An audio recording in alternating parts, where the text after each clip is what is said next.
I'm Brittany Rizzo, and welcome to My Only Friends. Today we have the ever so smart and funny Jenny Curtis.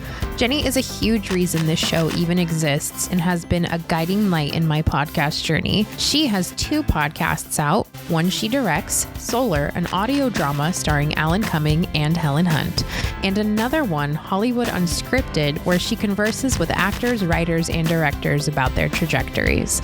They're both really, really good. This episode reminds me of the one with Chandler in a box. Jenny and I talk about the boxes we put ourselves in, sitting in our emotions too long, and how she's a hopeless romantic. It coincides so much with this episode because Chandler is literally forced to stay inside a box to think about what he's done, and Joey finally lets Chandler out of the box so he can go after the woman he loves. I hope you enjoy my conversation with the very lovely Jenny Curtis.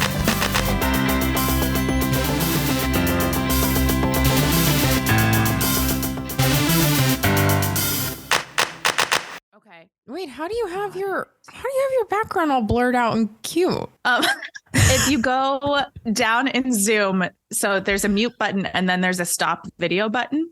If you hit the little up caret thing, it should have a blur my background thing on the list of options. Are you ever sick of telling me how to do anything? Never, not once. I am happy to help. I'm constantly asking you how I do things because I love that I can be helpful in any way. Also, can we talk about the fact that you look beautiful and I'm in my pajamas? I have a pimple spot sticker on my mouth. I think you look very beautiful.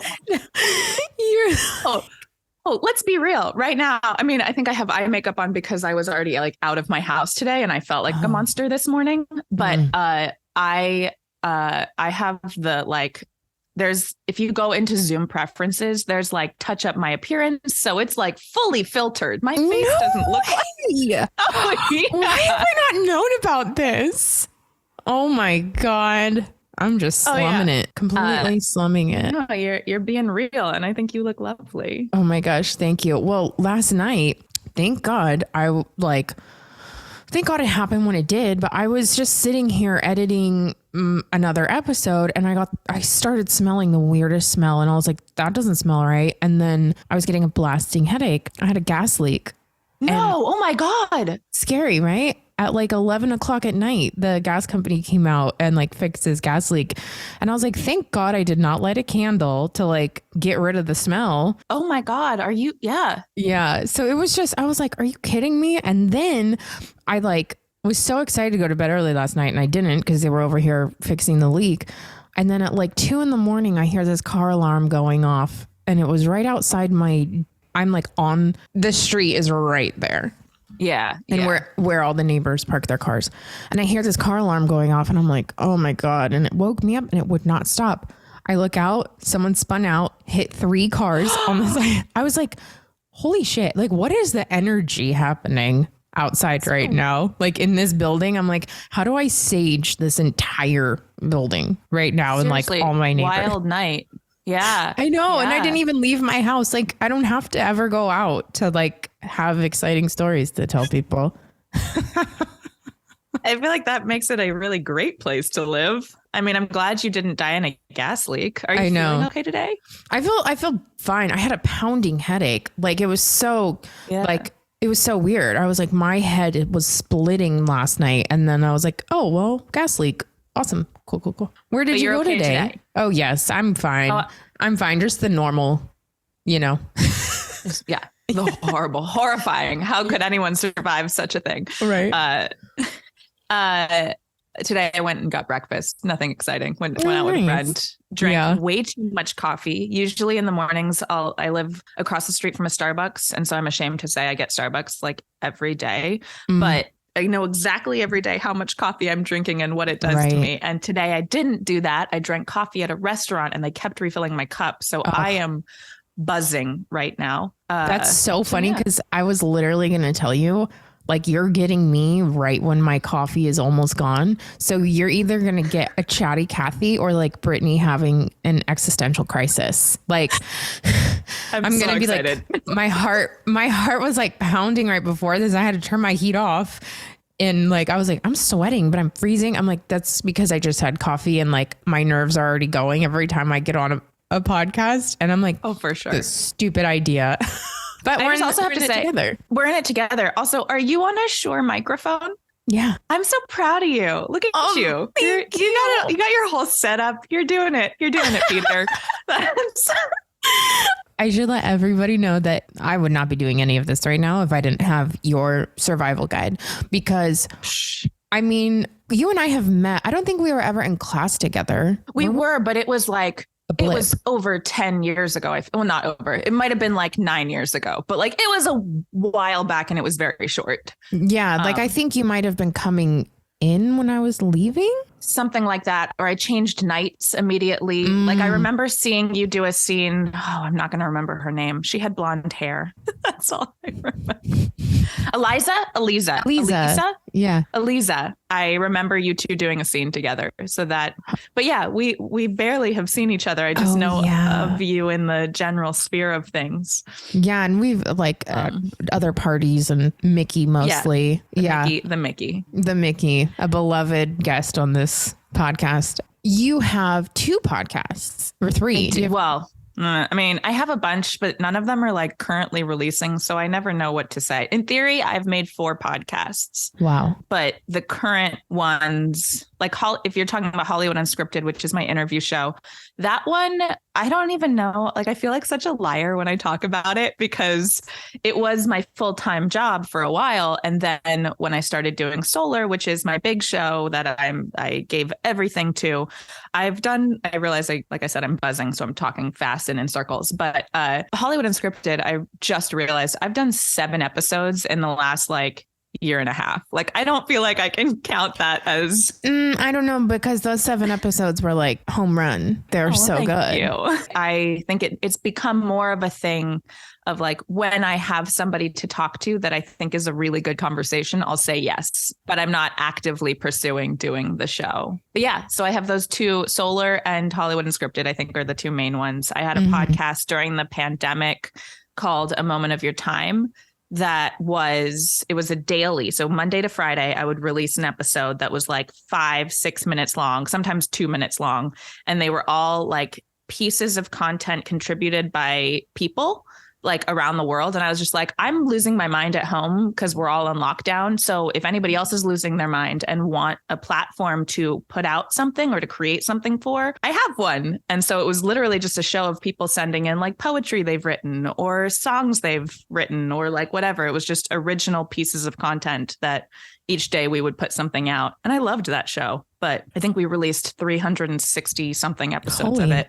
That's amazing. Yeah. It was a cool show. But like, it was also, once everything opened up, people weren't as keen on, I don't know, putting out their stuff for free because they were home making it. Who knows? Yeah. But it makes sense too, though, because I feel like, there's art that gets us through a hard time and then sometimes we never go back to it. But it's interesting because part of me, I was like, I'm getting behind on episodes. Like I'm having to record an episode, edit it, get it out that week, which is like stressful. A nightmare. Yeah. Yeah. And like I'm starting to do 2-a-days, like 2 interviews a day, which is nice. And I kind of went back and forth on that idea too of like, do I just like, only release an episode when I have someone to talk to? But also I am like, the consistency is good for me mentally. And to have this thing in the meantime of pursuing my acting career and auditioning and working my job, like this is my little escape. So I'm like, you know what? Every conversation brings out something. So whatever, I'll just stay in the consistency of it and keep doing it. But I listened to your Darcy Carden episode and I loved that so much. Oh, me too. I bet.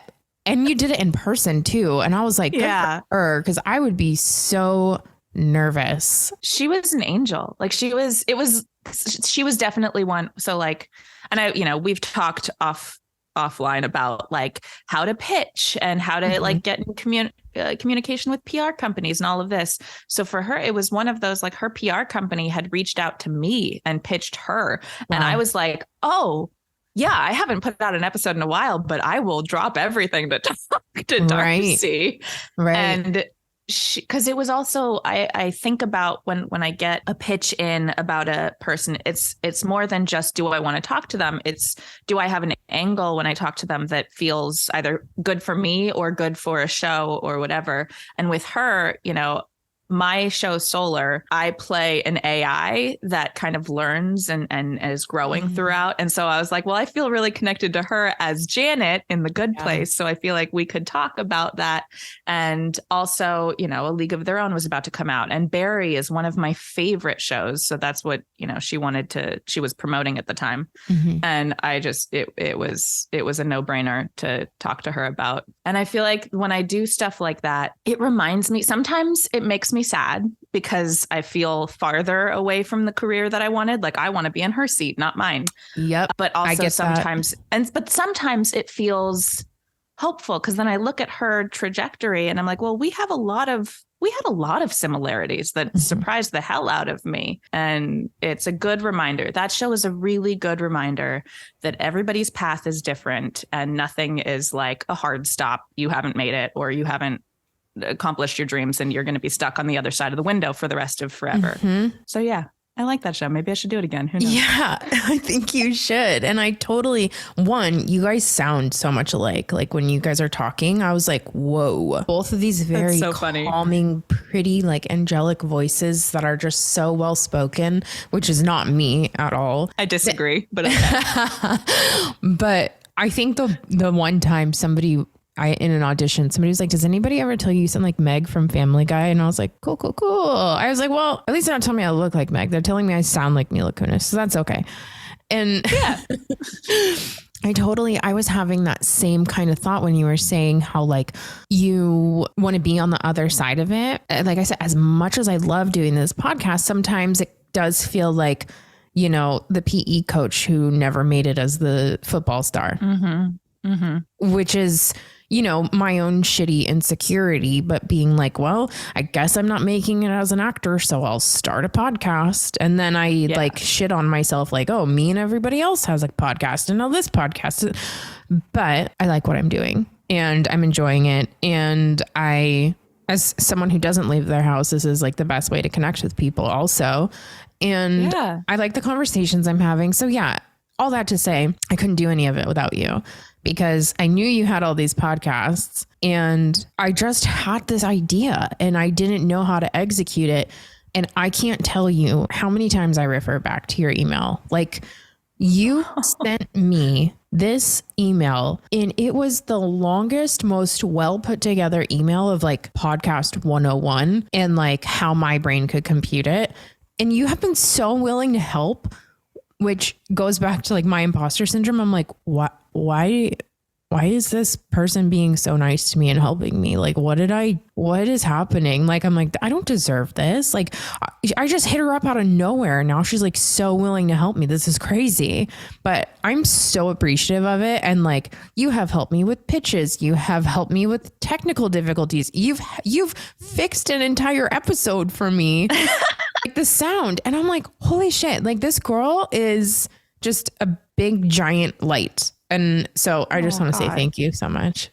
That means so much to me, Brittany. Honestly, though, like the thing is, and this is something I've learned in all of it. Like if you ask for help from people, a lot of the times they'll help you. Like there are definitely times in my life where I've asked for people for help in the entertainment industry that, you know, I want a job as a PA in a major studio, and someone who's already wrapped up in that studio is like, well, no, I can't possibly. So many people want that. So it's like, I get the hesitancy to ask someone for help, but I don't know. I don't understand the point of people doing something and not wanting to extend a hand to the person to their left. You know, I love helping people, but also this is not the first time someone has asked me for help, and I have sent advice to people, or I've tried to encourage them.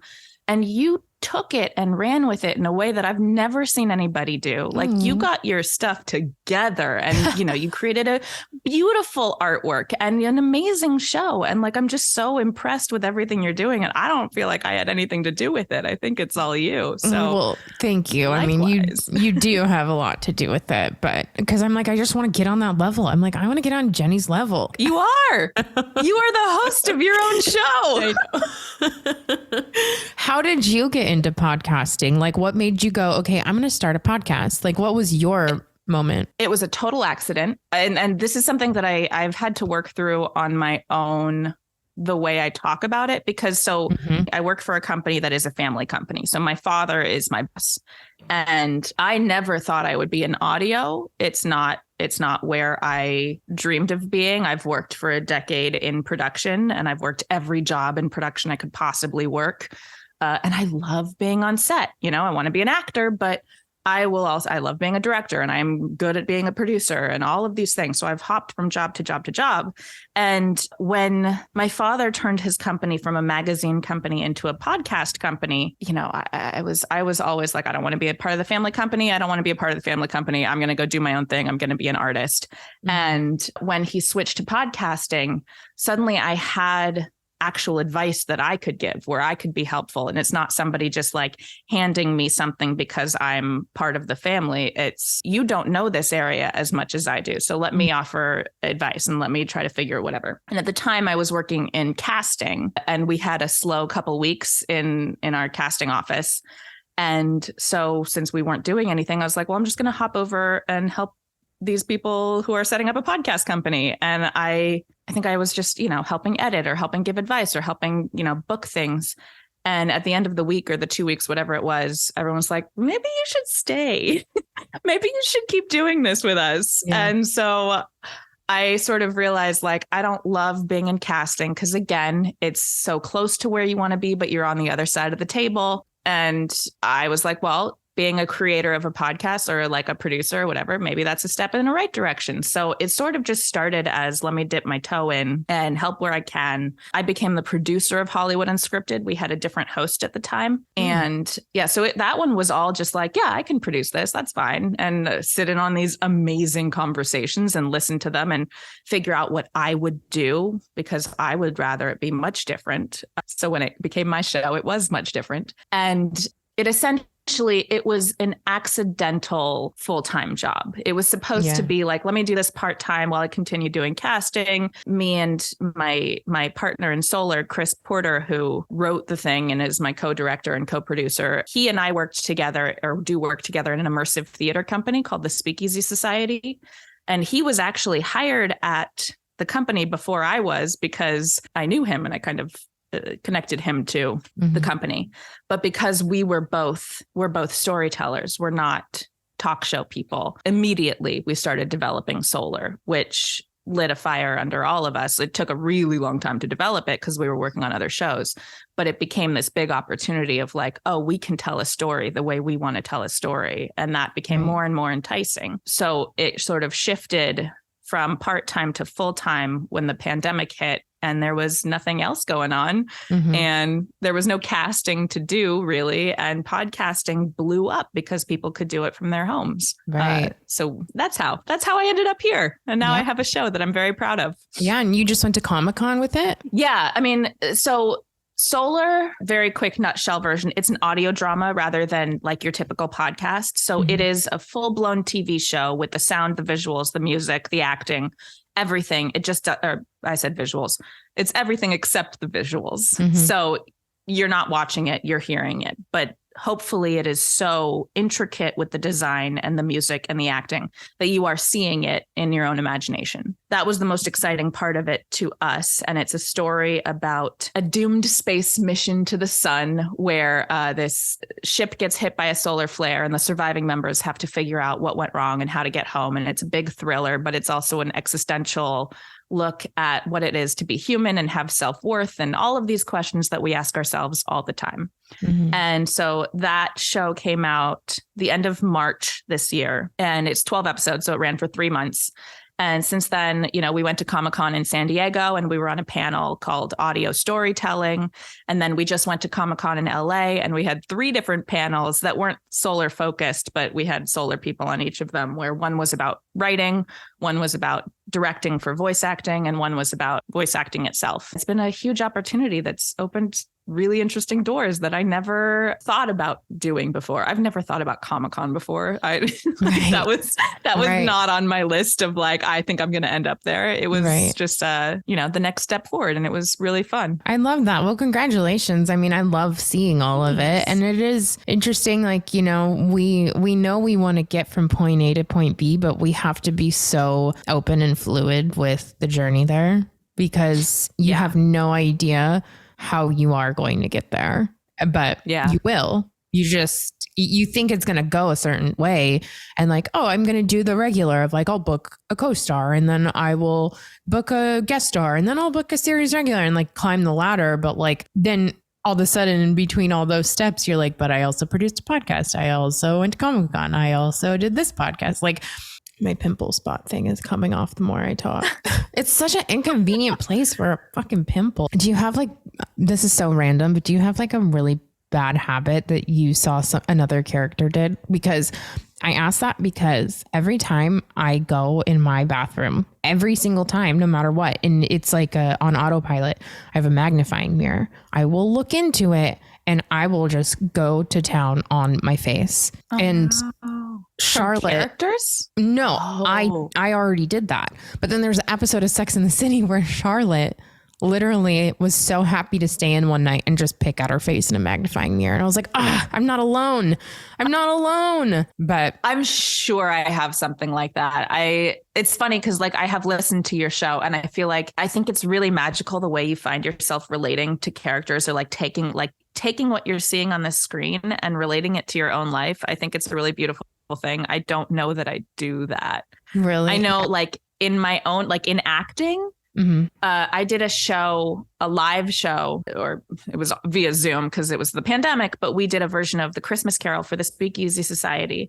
And I was Martha Cratchit, who's Bob Cratchit's daughter. And I worked in a shop and whatever. And it's like all this normal stuff. And then the directors of it were like, we've really wanted this character to be like Alexis from Schitt's Creek. And I was like, oh, I got you. I can do this. I can do this. Oh my God, that was so good. But so she does this hand thing. Yeah. She does this hand thing. And I found like this thing where she like little like a little squeegee with her hands or whatever it is. I got stuck like that for a year. Like it just, and it'll still come back sometimes where I'll just like, when I'm feeling saucy.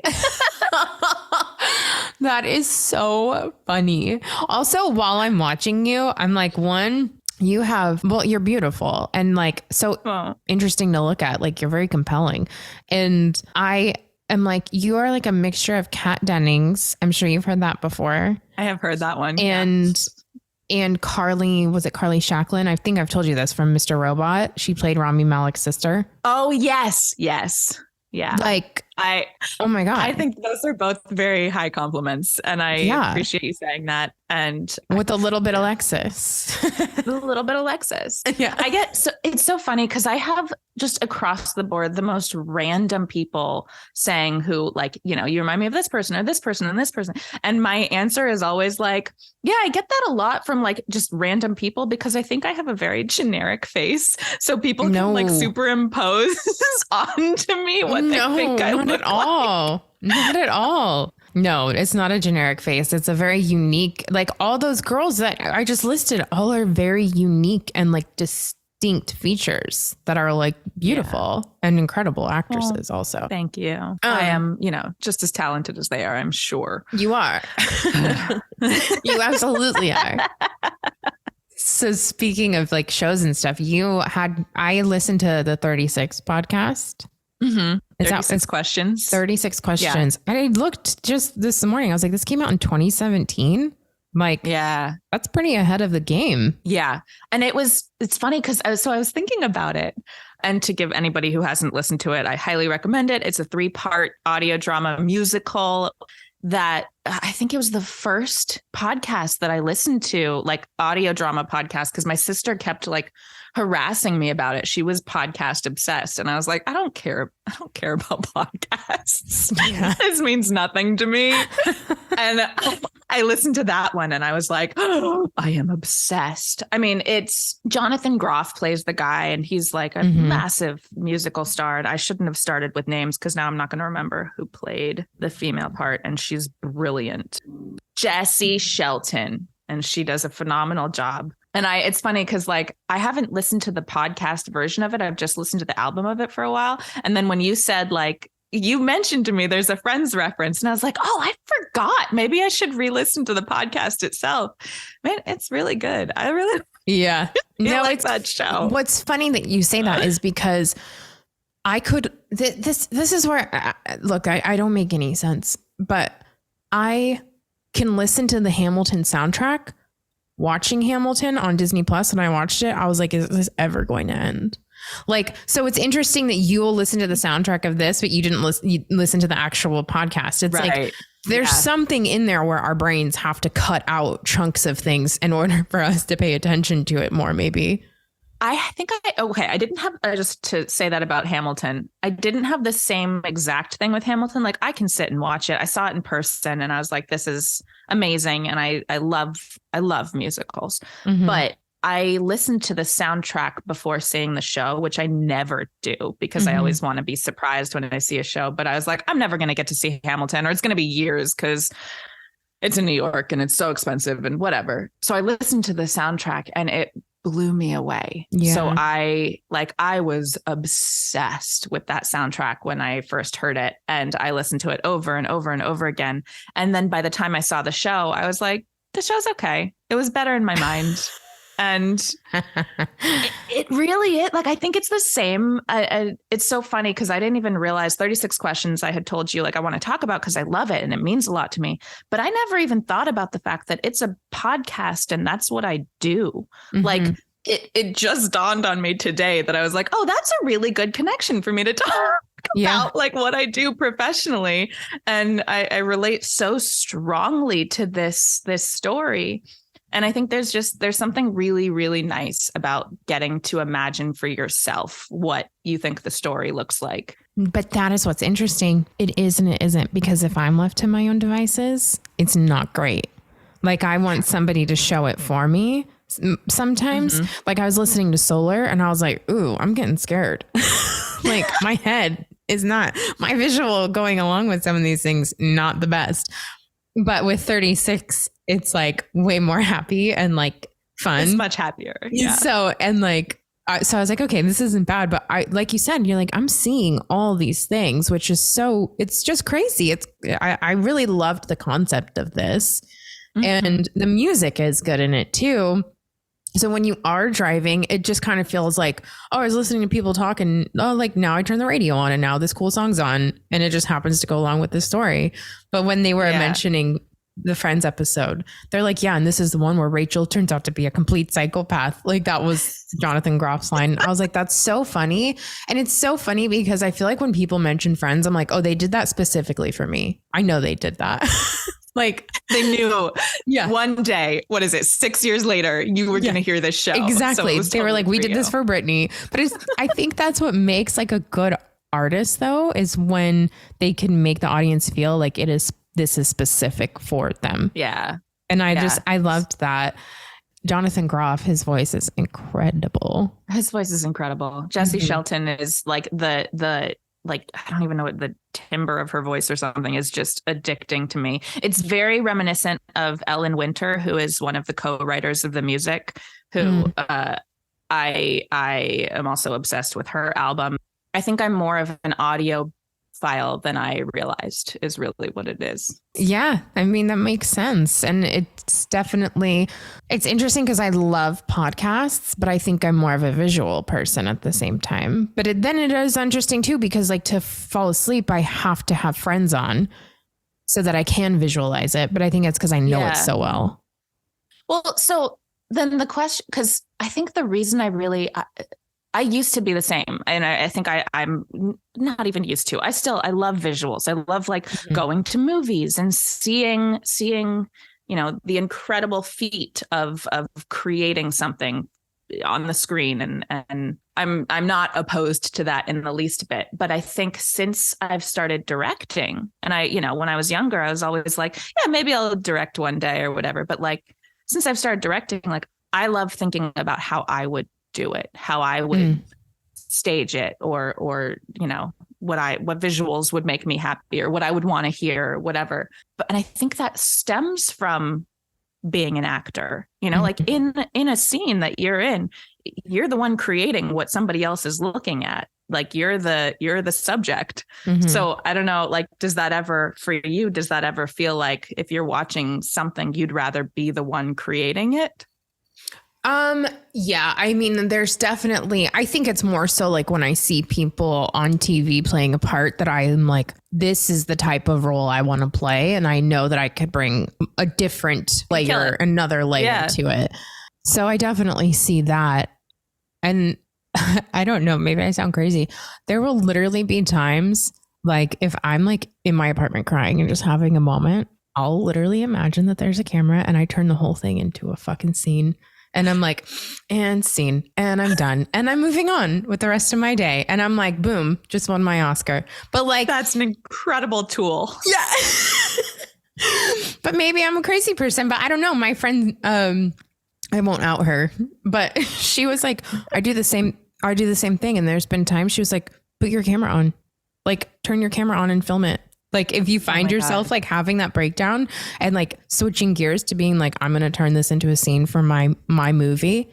She was like, put your camera on and film it. Like you'll get the best performance out of it and like use that shit. And I'm like, dude, that's such a good idea. That's incredible. Yeah. That's so funny. So I love that.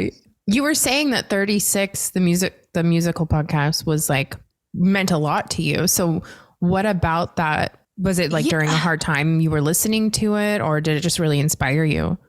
Both, I think. Yeah. Well, a little bit about me. I'm always in a hard time. I'm an emotional roller coaster all the time. We're artists. We feel deeply. What's the thing they say to toddlers now? Big emotions. To explain toddlers, like when they're starting to learn that they feel, you're like, okay, you have big emotions and that's okay. And the first time I heard somebody say that about a toddler, I was like, oh, I get it. Me too. I mean, at the end of the day, we're all just big kids. I mean, yeah.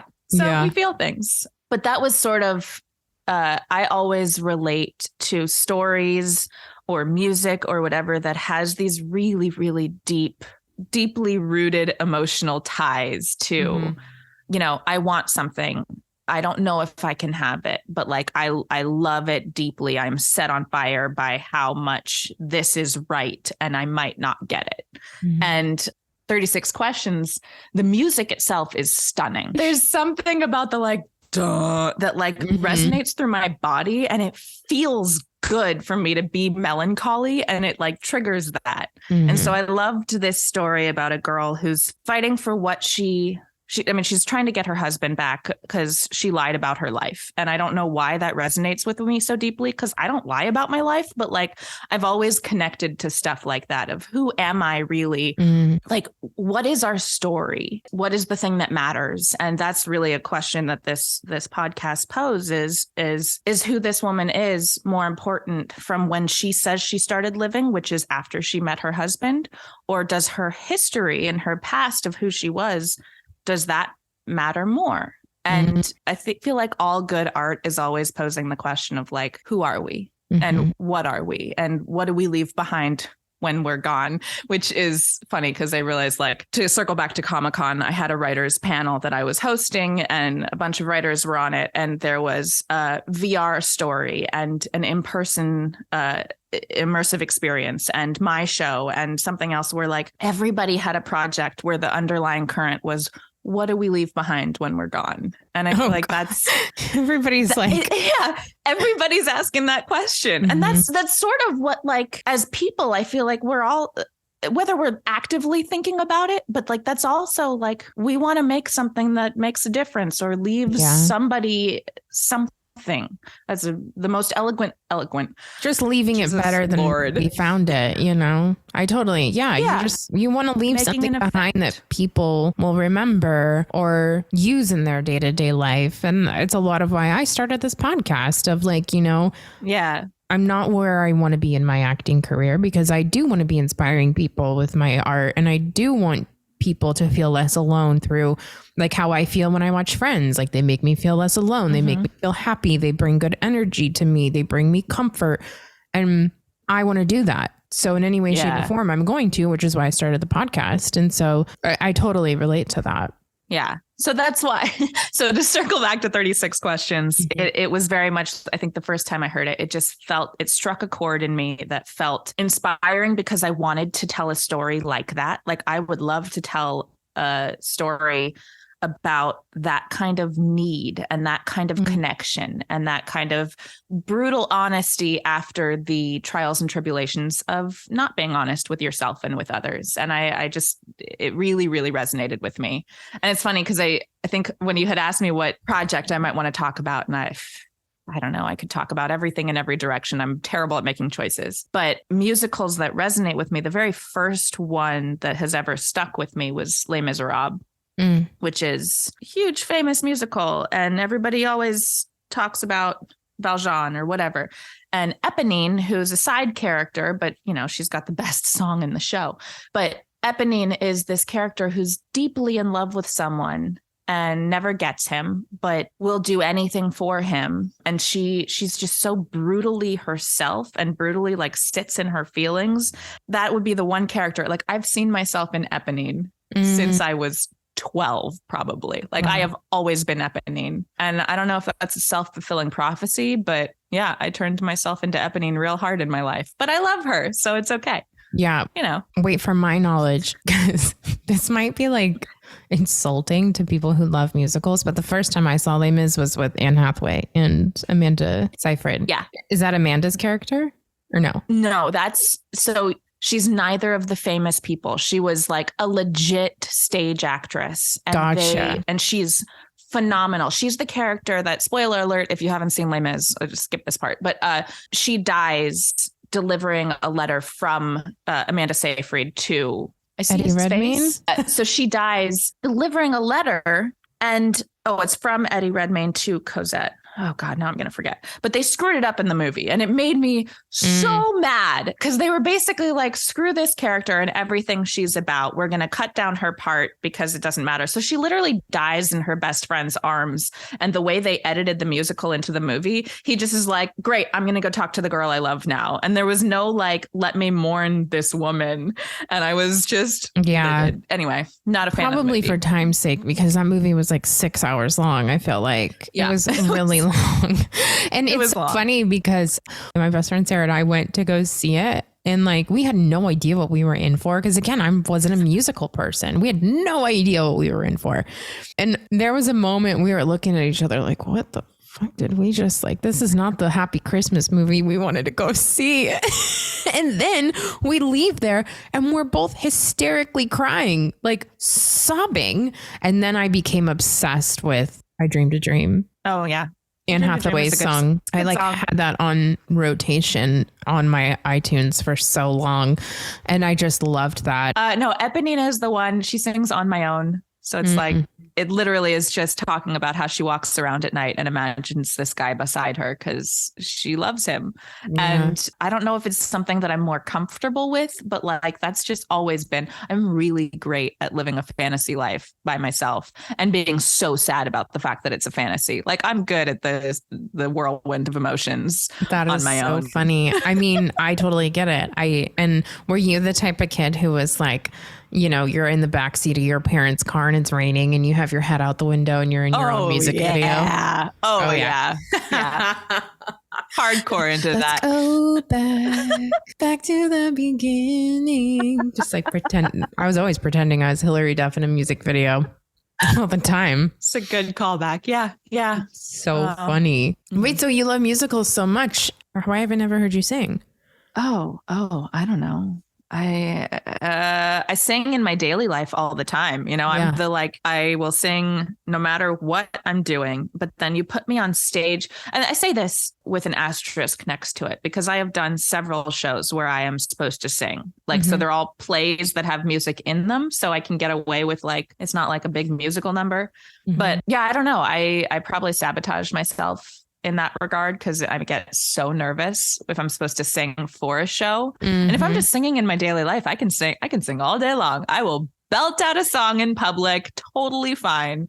But put me on stage where it's like the center of whatever, and it makes me very nervous. If you could be in any musical, what would it be? Ooh. And be like, have your song.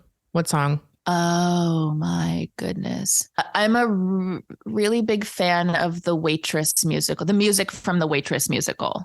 So it was written by Sarah Bareilles, like Love amazing her. Music. And I feel like those are just fun songs to sing. So that would definitely be one. And that's based on Kerry Russell's movie, correct? Yeah. So that's a movie I need to watch because I'm currently obsessed with Kerry Russell because I watched all of Felicity recently and I'm like, I miss her and I need these people back in my life. I need more of her. Yeah. Waitress was a really good one. You chose Pushing Daisies as another show? I did. Okay. I love that show.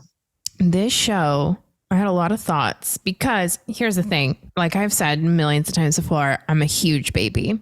And my brain, my imagination goes extremely dark before it goes to like butterflies and rainbows.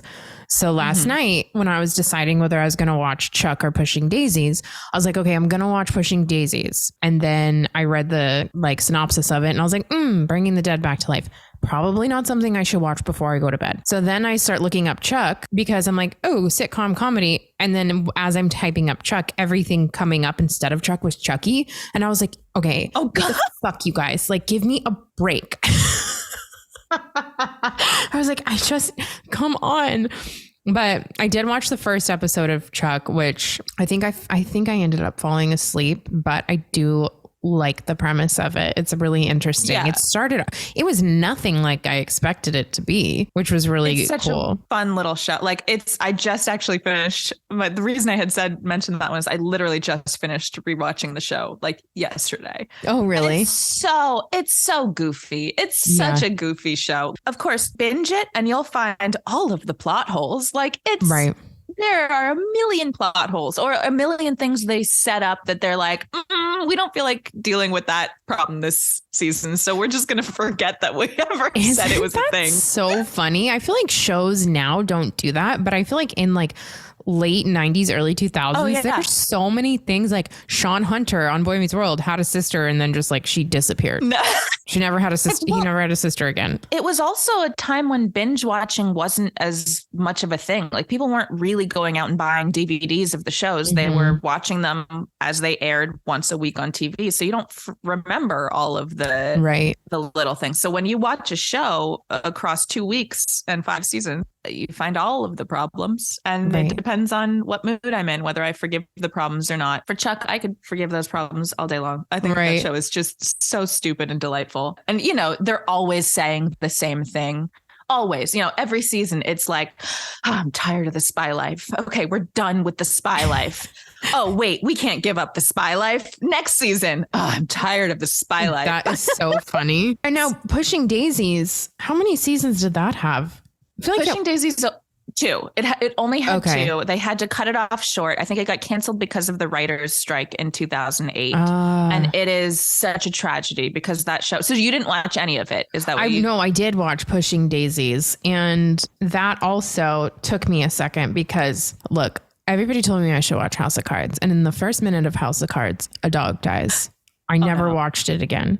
So in Pushing Daisies, when I was like, let me watch this show about bringing the dead back, I was like, let me watch this during daylight time, so I'm not afraid. And then boom, the dog dies. I shut it off, but then I was like, okay, I remember the premise of this show, so the dog's coming back. So then I put it back on, and it's a very clever show.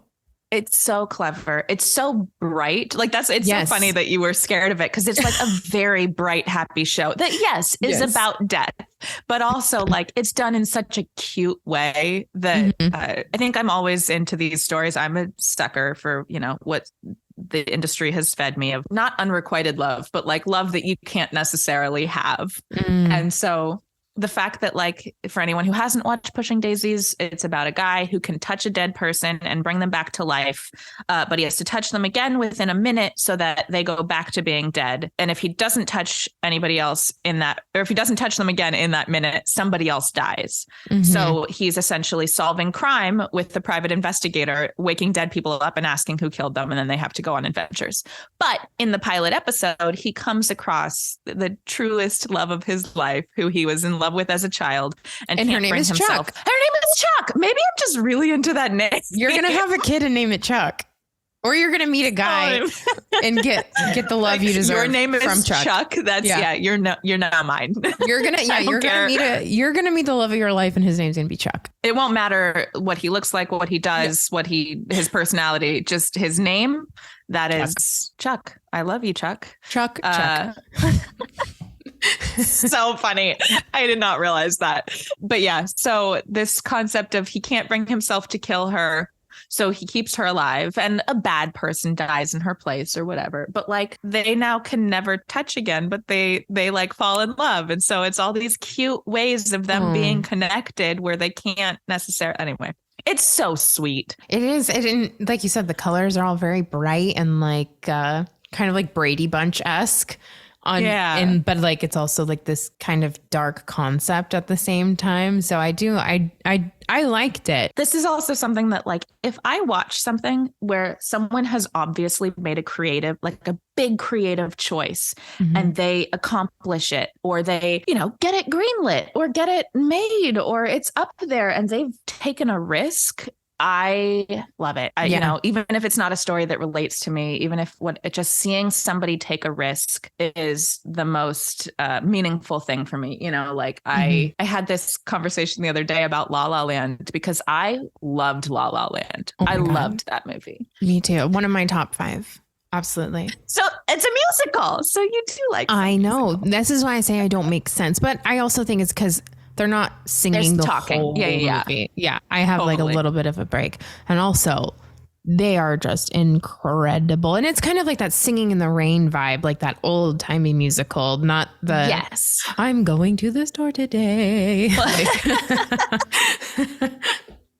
Bum, bum, bum, bum, bum, bum, bum. Exactly. Yeah. But La La Land has all of these critiques about it. And it's funny you said Singing in the Rain, because the person I was talking to brought that up and they were like, Singing in the Rain was, 9 million times better because the people were actually talented at the singing and the dancing. Oh. And I think people are too hard on everybody in that movie. Like, whatever.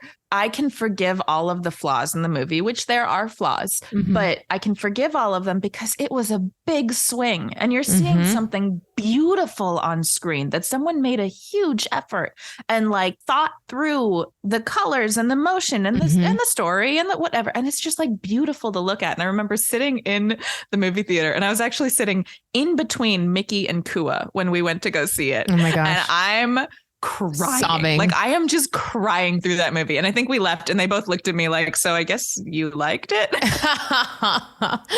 Oh my gosh. No, because look, I think the reason why I love that movie is, and that specific type of musical. And when you look at Grease also, it's like, it sounds like pop music. Their voices sound like more like a pop star than like a Broadway star.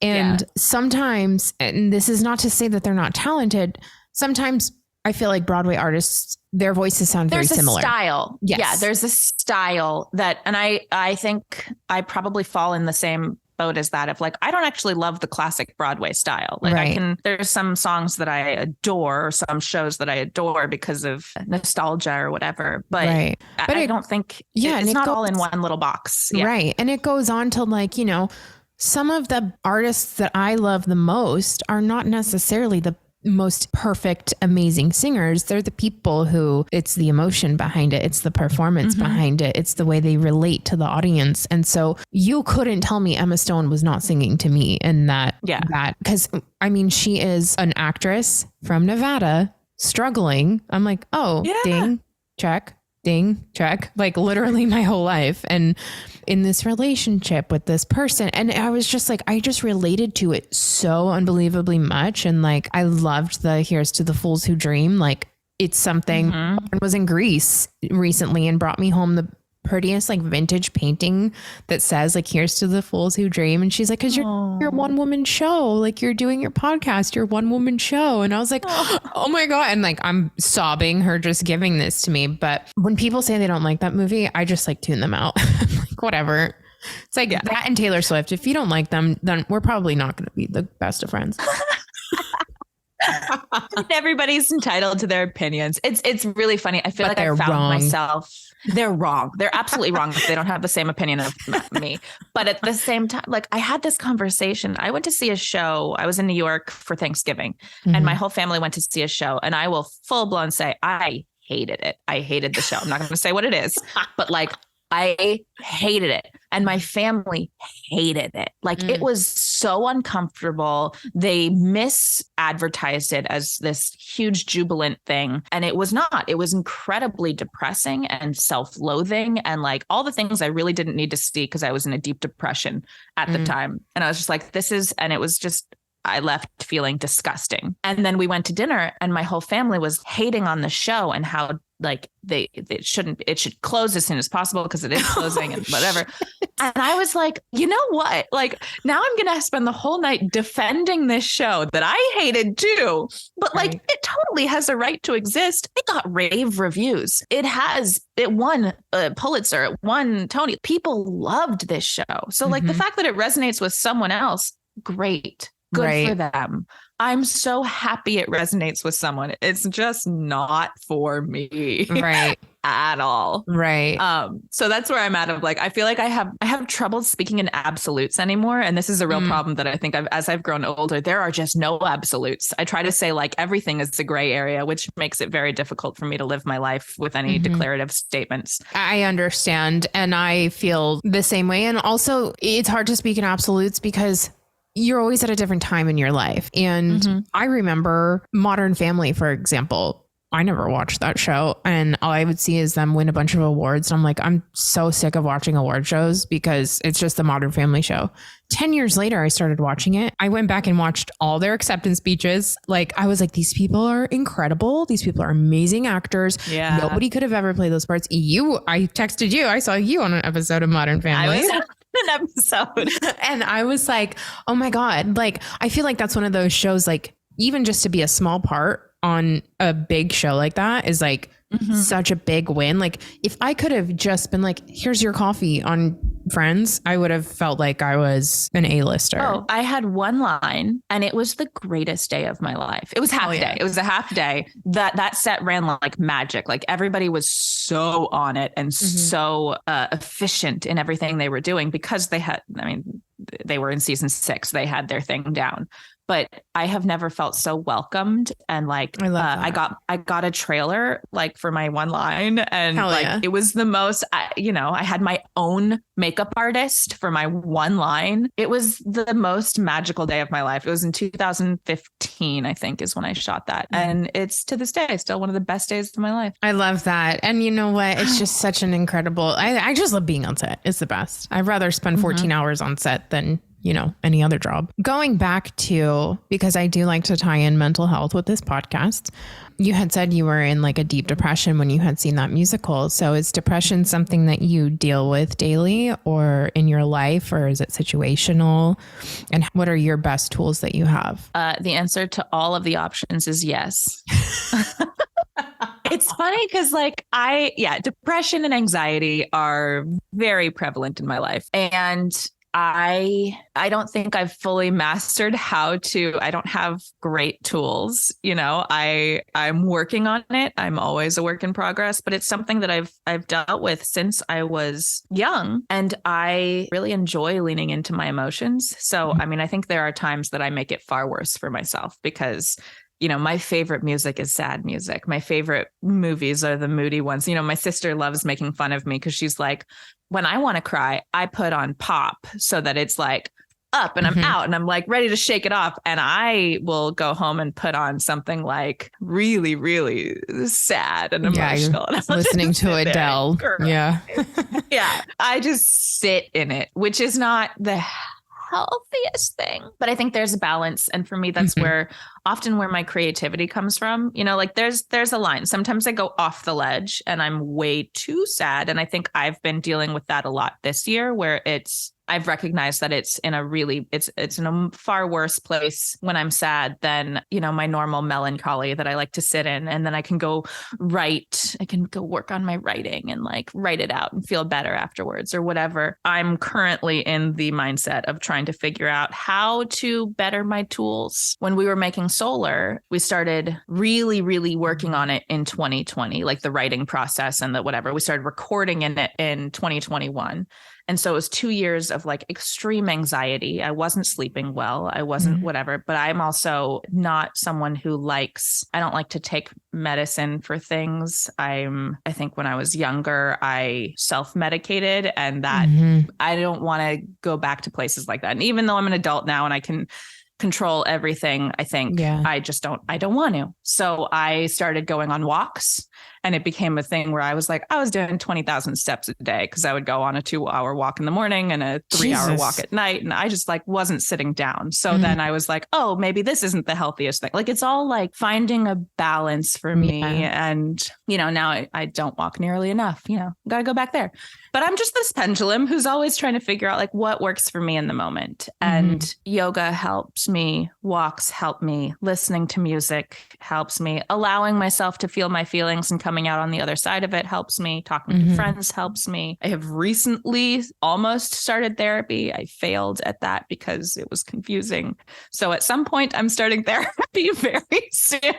What do you mean you failed at it? Like miscommunication with insurance or miscommunication with the site. So it was going to be a virtual therapy thing. And I'm going to blame the therapist they set me up with, but she's in Central Time. So like I had a 9 a.m. appointment, and she messaged me the day before being like, I'm so sorry, my day is so packed. Is there any way you could do 7:30 in the morning instead? Look, I'm not waking up at 7:30 in the morning for anybody. Well, I mean, and that was almost what I was going to say, but also like I'm an early riser, and I have construction going on next to my apartment always. So like construction starts at 7 a.m. I'm up. So I was like, ooh, look, I don't know how effective it's going to be because I need my coffee to kick in and whatever, but sure, I'd rather do it now than have to wait until next week, because I know that I'm in an icky place. And so I said yes to 7:30, and I woke up at 6:50 to messages from her being like, okay, I'm on. I'm sorry I missed you. Okay, let's reschedule for next week then. And I realized she's in Central Time. So she was on at 5:30 in the morning. Oh my waiting God. for me. And I was like, you know, this might not be a good fit. Yeah. I like to say I failed. It was absolutely not my fault. Like she was the one who works on this site. She should know to be like, hey, I'm in this time zone. I'm brand new to the site. I didn't realize she wouldn't have known. Yeah. So but don't let that discourage you. I feel like I'd want to say that too. No, I'm still, people is like, you know, I had another girlfriend who went to a therapist and did not like her therapist. And like therapy is like dating. You have to figure out what works for you, what you like and what you don't.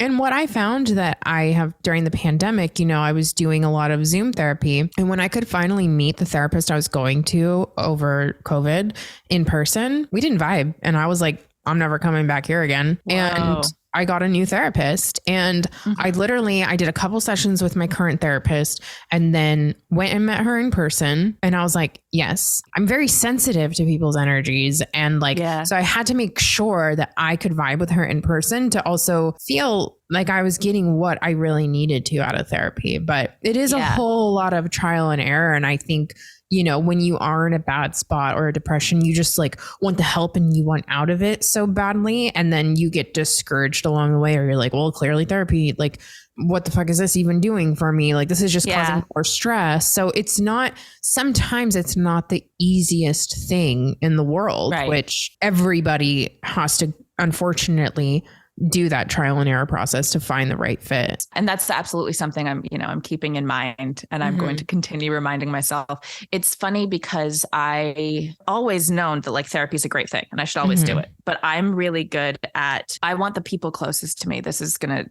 way out me for being more complicated than I think I really am. But like, I need people to check on me and really care about me and maybe ask a question a few times before I answer it. And like all of these things that like a therapist isn't going to know right off the bat. And so if they don't know that, I'll be like, well, we don't fit and I'm going to move on or whatever it is. And I know that's also my problem of, when I first meet someone, I'm not going to tell them everything. I'm not going to immediately be able to be open. And that's always been like, I have been to therapy once before in between, because I transferred from one college and started over at another. And there was a year off in between schools. And I went into a depression during that year. And I went to a therapist who, she was so bad at her job. It was one of those where like my mother set it up for me. She was trying to be motherly. And so she sent me to the one therapist she knew who had been my sister's therapist when my sister was like a little kid. So she was really great for child therapy. Right. And so because I didn't immediately know how to talk about anything, and I was like, yeah, I feel okay. I feel fine or whatever. She took it at face value, and she kind of didn't know how to talk to me either. So every therapy session, she would be like, how's your sister? Oh my God. How's your mom? And there was another time in school, I did something concerning in a workshop at my art school. So they sent me to the school therapist, and I was like, no, I'm fine. I understand that was inappropriate. And they were like, oh, great. Yeah, you're fine. You can go. And I was like, oh, you're great. Like Wednesday Addams. I feel like somebody, and this is also a big thing of like, you need to be accountable to yourself. And I know it's not anybody else's job to continually dig through the 19 walls I have up before I'm like, oh no, here's the real thing going on. But I don't know how to stop myself from having those walls. And people aren't going to immediately be like, let me knock down every single one of these walls that I don't know exist before I can get to the root of this problem. Did you feel like because of those instances that you had like people weren't listening to you? Yeah. I mean, yes and no. Like I can recognize that people have tried to listen to me, or people try, like I have such a thing about people not knowing me. Like all I want is for someone to really know me. And that's become a thing in relationships for me a lot, where I'm like, you don't know me.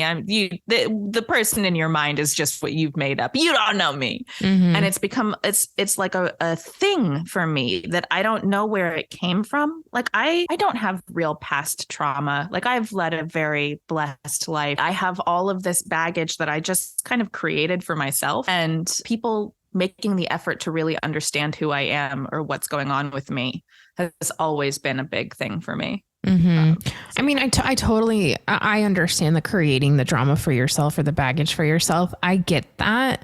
I think that's the dramatic actors in us a little bit, but I also do wonder if there is something that you're like almost blocking out that you haven't let yourself get to the root of yet. And I'm sure. Yeah. Yeah. I couldn't pinpoint it, but it's in there. I have stuff, but it's all like everybody's got stuff. We've all lived our lives.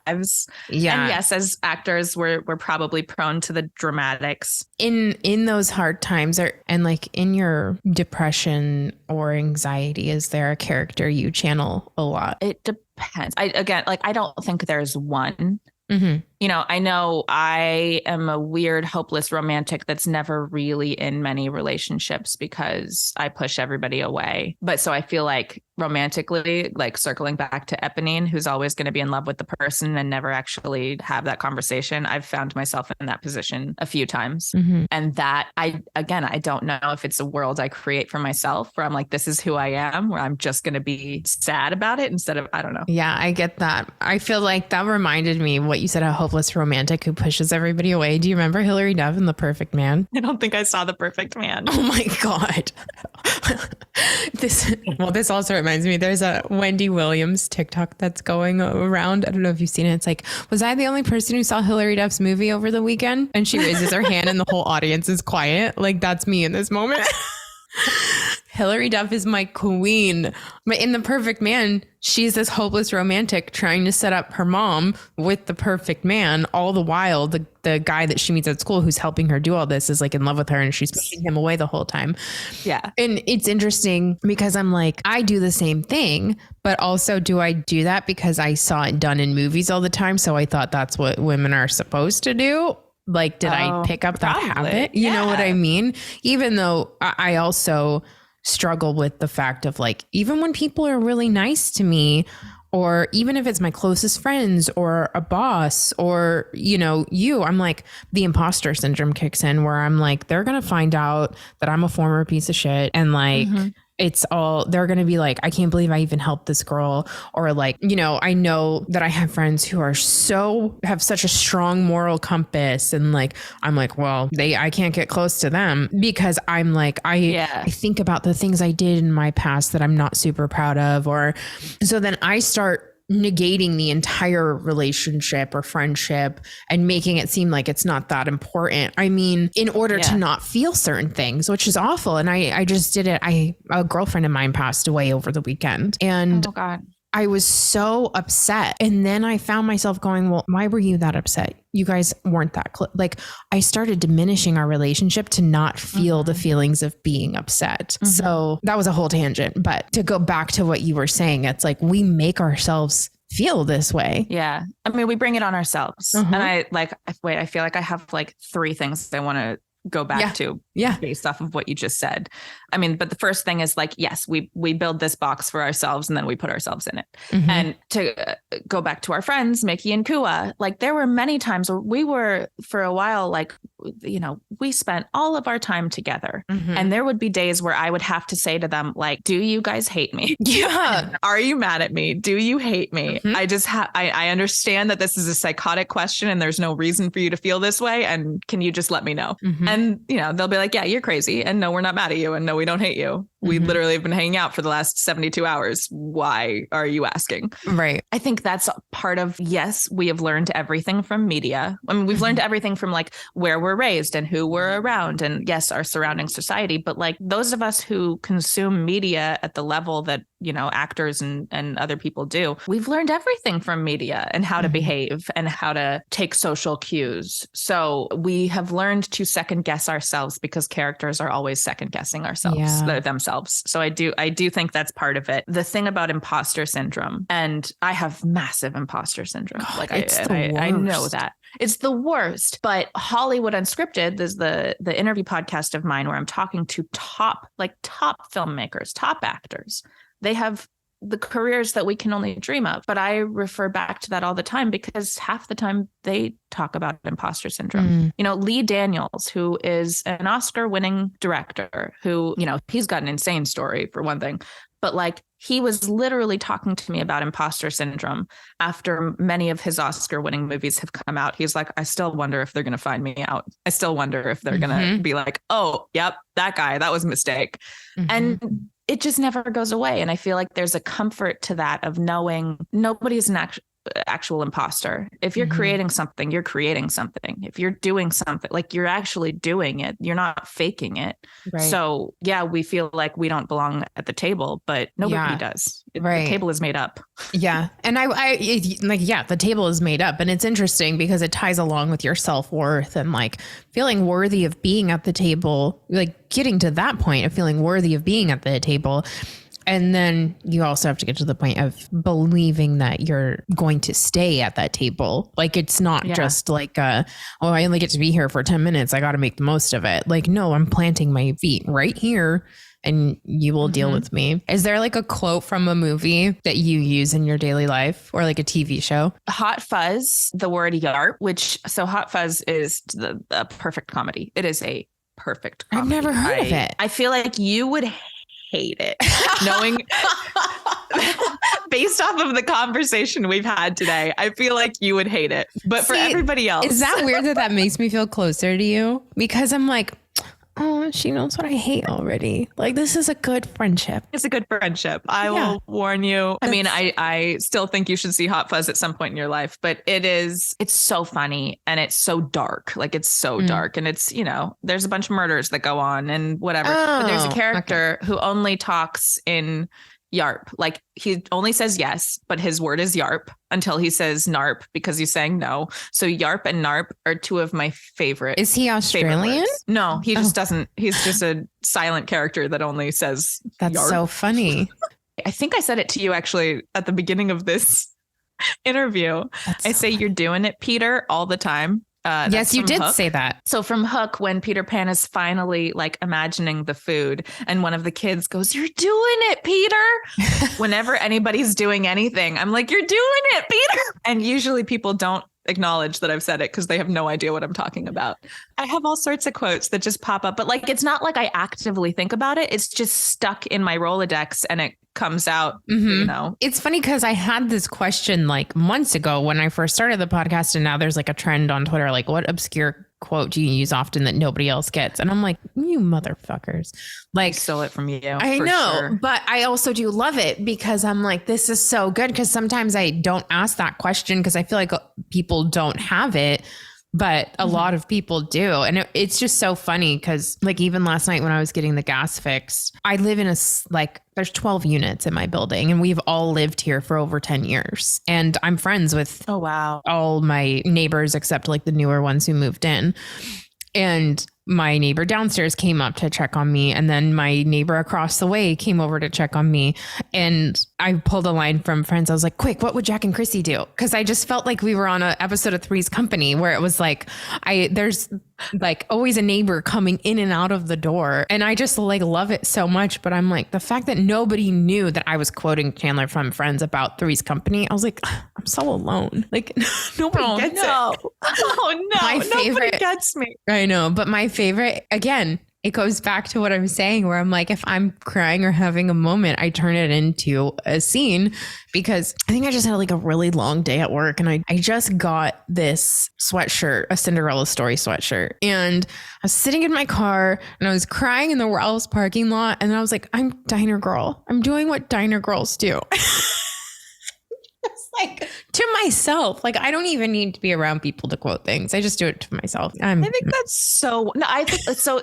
It's funny because talking about my first experience at Comic-Con, and I've had this conversation a few times, you know, I don't think I am that person where like content, I mean, obviously movies and TV and everything means so much to me, but it also means so much to me because I want to be telling stories. Right. And not that you don't, I just mean that of like, there's something so beautiful in the fact that people can connect so greatly to something that is made and integrate it into their lives. And so I was having this conversation about Comic-Con the first time because I was talking to a friend who has gone down to Comic-Con, I think he works in the industry. So he's there every year and he hates it. He hates Comic-Con. What? Why? It's fair. It's crowded. It's chaotic. Yeah. It's nuts. So like, if you're not there because you're a super fan, like it's a lot of work. Yeah. Yeah. But there's also every time he's down there, it's like, it's also really wonderful to have that reminder of like the thing we do, this thing of making is important to people. So important that like people who have nothing to do with this story go out of their way to fly into this state or to travel from far or from close or wherever to come. I don't even know, sit and listen to somebody talk about it or meet someone who's been a part of it. I personally wish that I loved anything as much as people love their TV shows or their characters or whatever it is. I don't know that I've ever felt that deeply about something. And the nature of fandom is such a beautiful thing to me.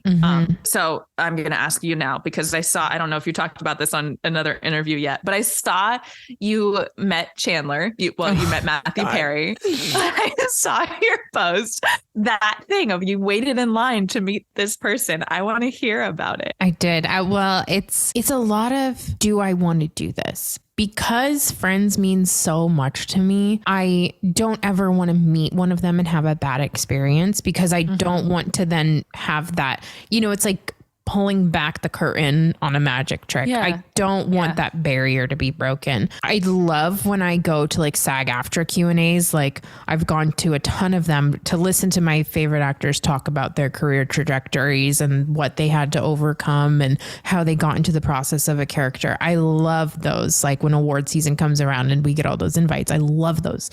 But this, you know, when I've met Courtney Cox, I met Jennifer Aniston, both in the hallway of a doctor's office. And both incredible experiences, both so nice, but I didn't get to say everything I wanted to say to them. Yeah. And then with Chandler, with Matthew Perry, it was one of those like, he's not somebody who's out and about all the time. I was like, let me write him this letter. And at first I wasn't really nervous at all until I started coming around the corner. And then I was like, oh shit. And I think for me, he was very pleasant. He was very nice. I was like, I wrote you a letter because I knew I wasn't going to be able to like have the time to talk to you. And he's like, okay. Like, I don't know if you watch Friends, but like there's times when he says okay to Monica where he's like, okay. And I'm like, oh my God, that was Chandler. Like, holy shit. And then it hit me like, oh shit, that's Chandler. Like this is friggin' Chandler. And then I couldn't stop staring at him. And the woman who's like taking the pictures like, ma'am, miss, ma'am, look over here. And I was like, she didn't even exist to me. I was literally just staring at this man. You know, I think there were a lot of people who built it up like, oh my God, I'm going to meet him. I'm going to get to talk about this. I kind of knew that wasn't going to happen. You know what I mean? Because it was a book signing. He didn't read anything from the book. It was like, you say hi, sign your book, take a picture, and leave. Like it wasn't like this really personable moment, but that's why I was like, I'm writing a letter because I want him to know everything. But it was really nice to go in that line and see. I mean, there was probably as young as a 3-year-old boy in that line waiting to meet him. And I loved that. I just love seeing, you know, like you said, it all goes back to, we could only dream of our art being on television for 25 years and still reaching people to that level and still making such a profound impact on people's lives. And it was interesting because last night when I was watching Friends before I went to bed, I think Matthew Perry looks so different than from Chandler that it was easy for me to separate it. But I did have a different feeling because, you know, when I saw Courtney Cox and Jennifer Aniston, they still look like them and they sound like them. Yeah.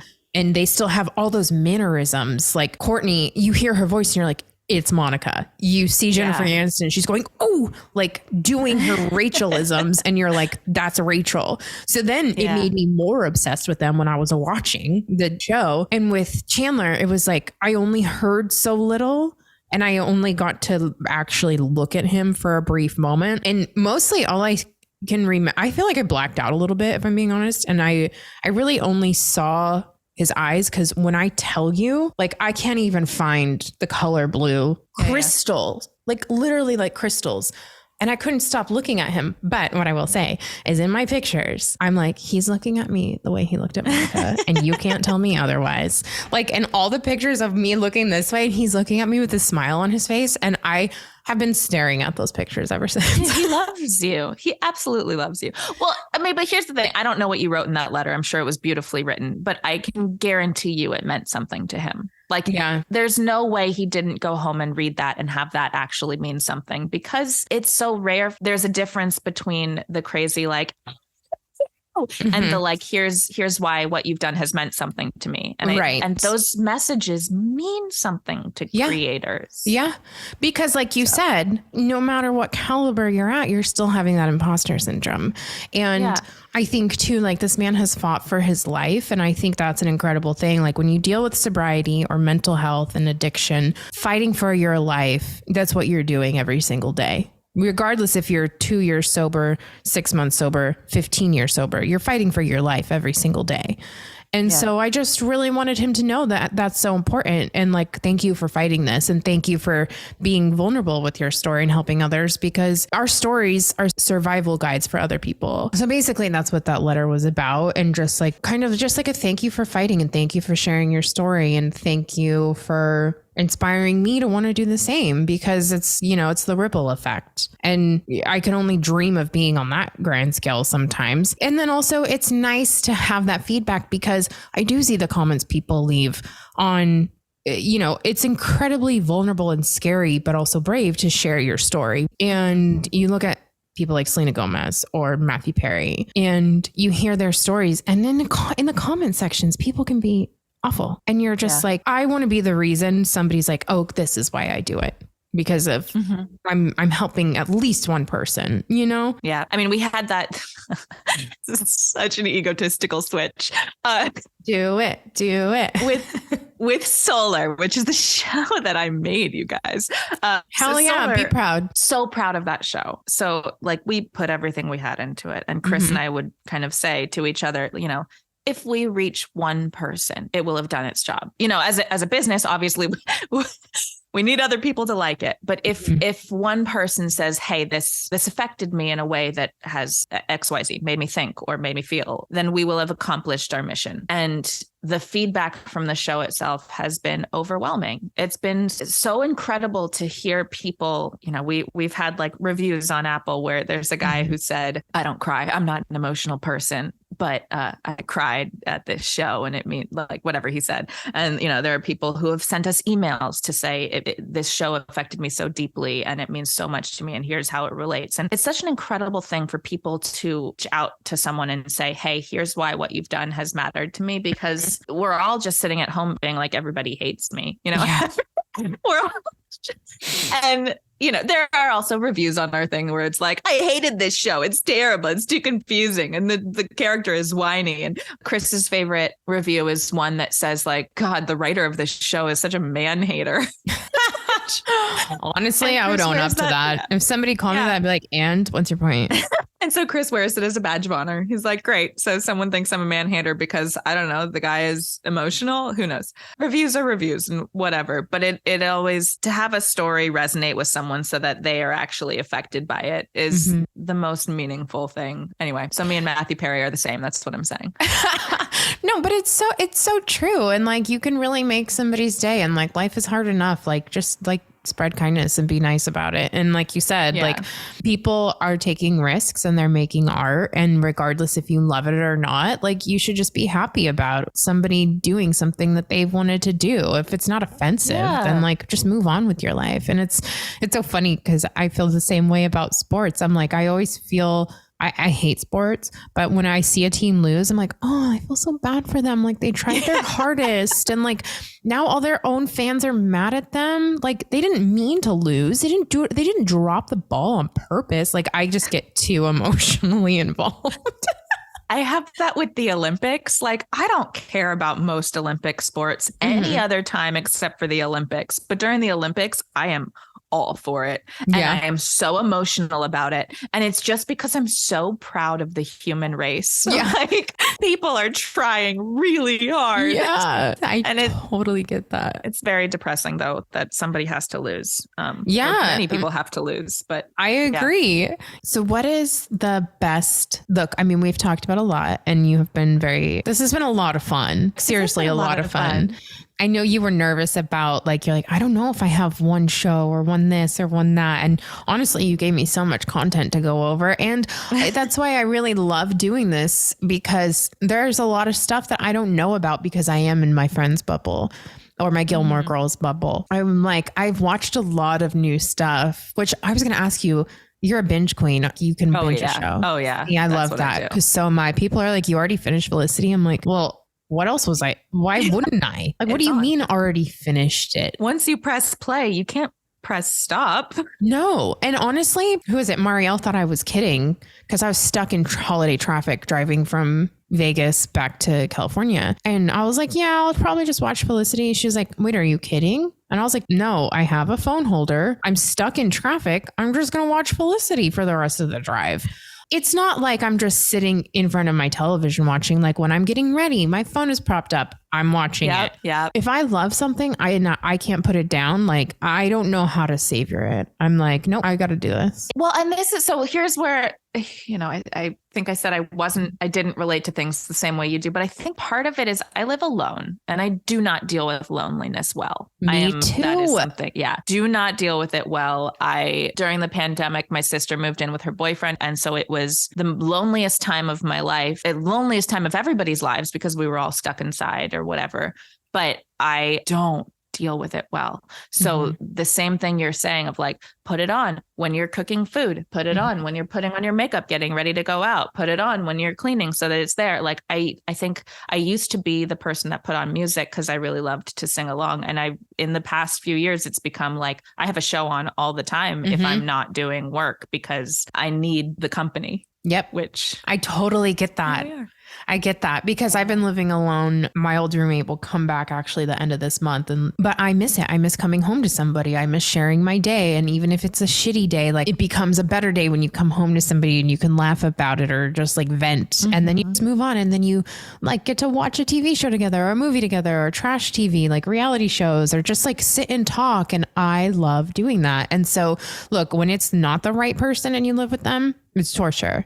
You're like, I can't wait for them to go on vacation somewhere so I can have the apartment to myself. You love your roommate where it is like your sister or your best friend. You're like, oh God, this is not great. And like, again, I just should not be left to my own devices because now I'm having meltdowns and recording them like I'm Meryl Streep in my kitchen. It's art. Anything for the sake of art. With all that being said, I always like to ask for the last question, like, what is the best piece of advice you've gotten for your mental health that helps you daily? And what is the best advice that you would give somebody else, whether it be starting out a podcast or acting or getting therapy? Like, yeah, that's a hard one. I like to ask the hardest question for, the last. That's so funny. No, that is so funny. Okay. Because to go back to Hollywood Unscripted, I have the same last question I ask everybody. And it's, what does it mean to you to have a life in storytelling? And I love the answers that come from that question. But every time I ask it, people are like, damn, that is a hell of a last question. Right. Like, why don't we lead with that? For having that. Yeah. The best advice I've gotten about my mental health. I don't know if I can pinpoint one thing. Yeah. Like, I think it's because like I said, I'm still working out my own mental health and I'm really good at digging through it myself, but letting myself be this emotional tornado. But consistently being able to go to friends and say, here's what I'm feeling. And when, and having someone else give, that's my impression of myself, having someone else give me perspective. Like, I don't know if it's necessarily like, no, I'm just making this shit up. Oh shit. Sorry. I don't know if I can swear on this. I've cussed a million times. But that reminded me, of course, of a Friends episode where Phoebe and Rachel are out and Phoebe's like pretending to be Rachel, like do an impression of her. And Rachel's like, I don't sound like that. And she was like, not whiny enough. And she's like, hey, Phoebe. And she's like, there it is. I remember that episode. It's so good. It's a quality show. Yeah. I think you made a good choice with your favorite show. It shows well.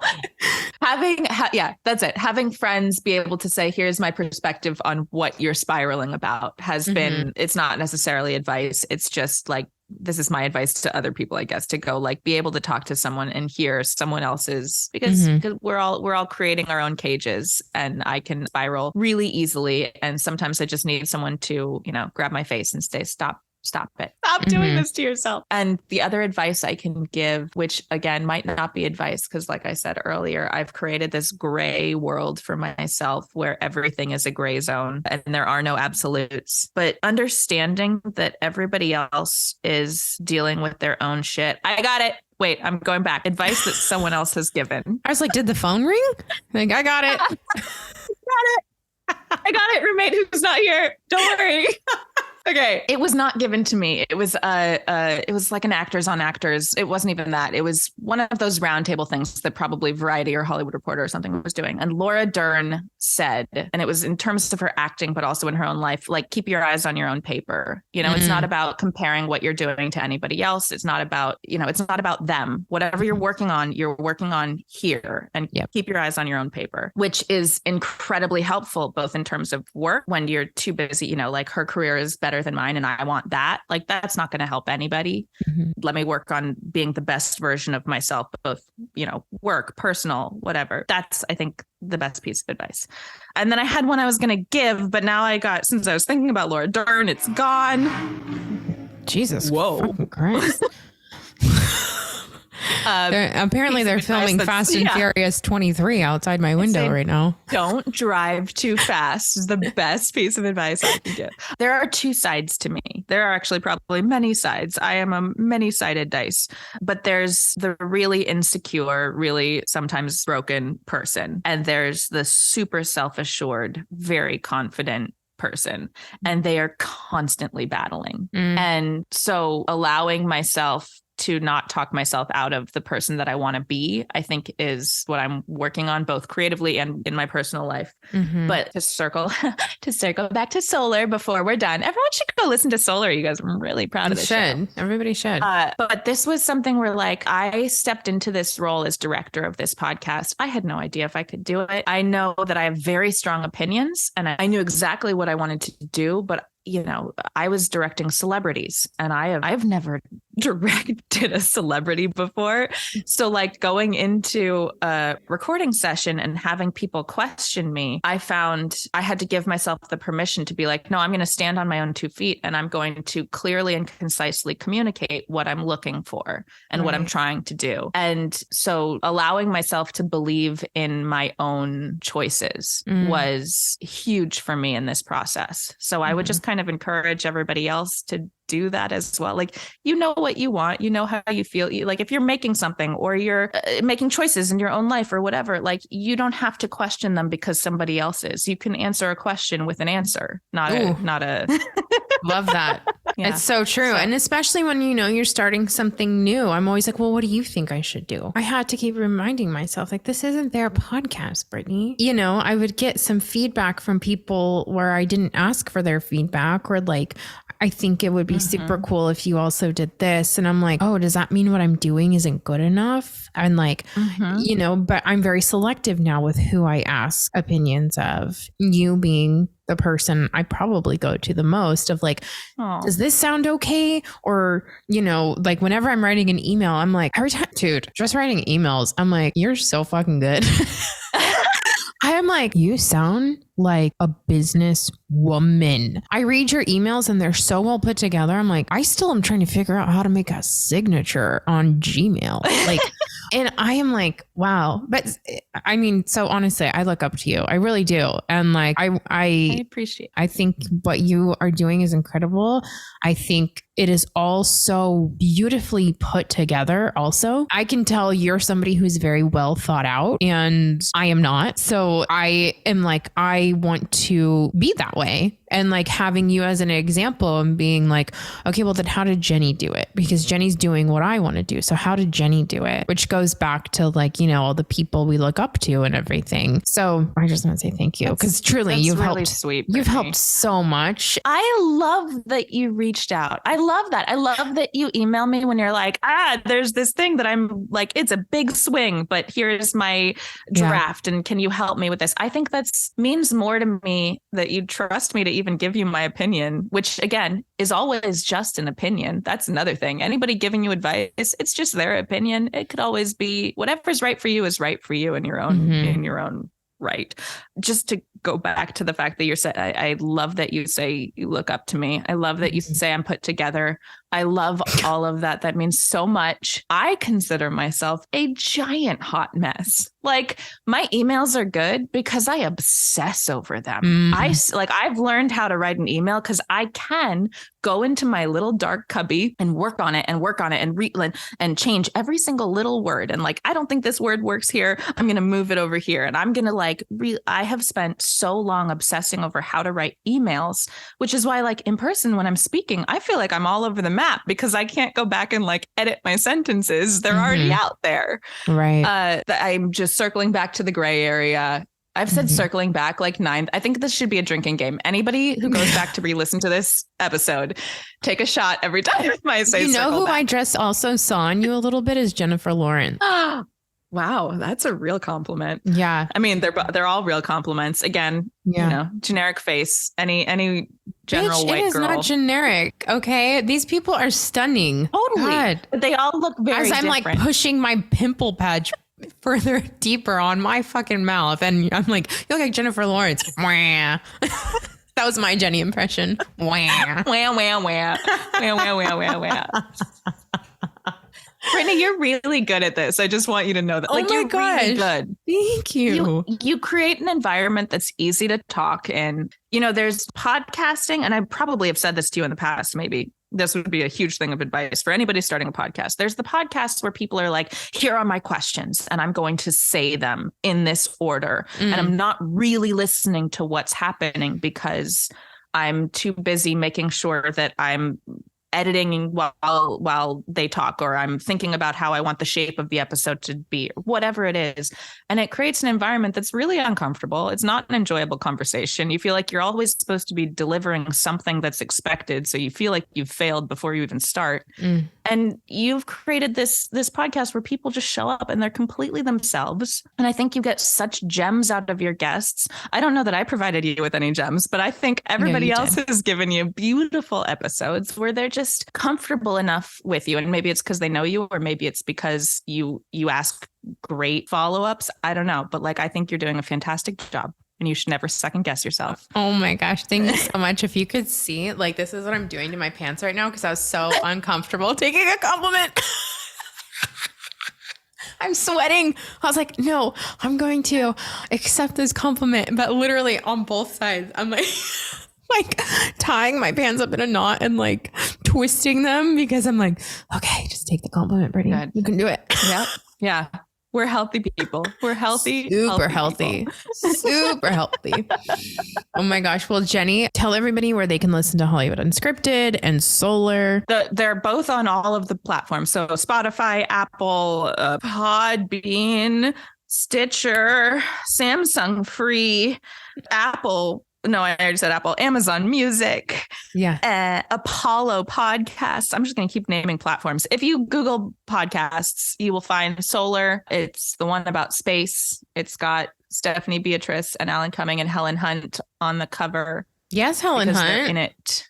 Yeah, I directed Helen Hunt. That's nuts. And to circle back to Friends, she was just on the episode of Friends I watched. Oh, snap. Yep. Because there you go. They did like a Mad About You crossover. Oh, what episode was that? I don't remember that. So it was just like a really quick one with Helen Hunt and the other girl who's on the show.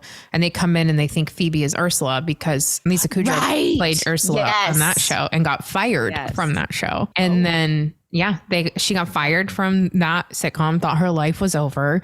And then they were like, but she's perfect as Phoebe. And then she got to be both characters for the majority of her career. So it worked. But yeah, that's funny. Helen Hunt. That's amazing. Yeah, it was pretty neat. Pretty neat to say I've done these things. It's fun. Yeah, life is great. Life is fun. And I really love that our podcast journeys have brought you back into my life because it's kind of stupid that I haven't seen you in a really long time.